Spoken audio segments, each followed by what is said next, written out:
Hello everyone. ICD 10CM. Okay, book How to Lead the Codes from ICD 10CM. We know, right? ICD 10CM, International Classification of Diseases, 10th revision, clinical modification. It has two volumes, tabular list and alphabetical index.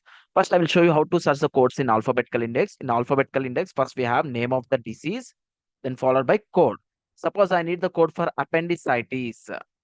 I need the code for appendicitis. I need to go to the book, and in the page number 39 we have the index for diseases and injuries. Index for diseases and injuries, the A to Z, all the codes for the A to Z. We have all the ICD-10 CM index for diseases and injuries in the 39. I need the code for appendicitis. Which letter? APP, right? APP. See here, here, yeah. Appendicitis. What is the code for appendicitis? K37.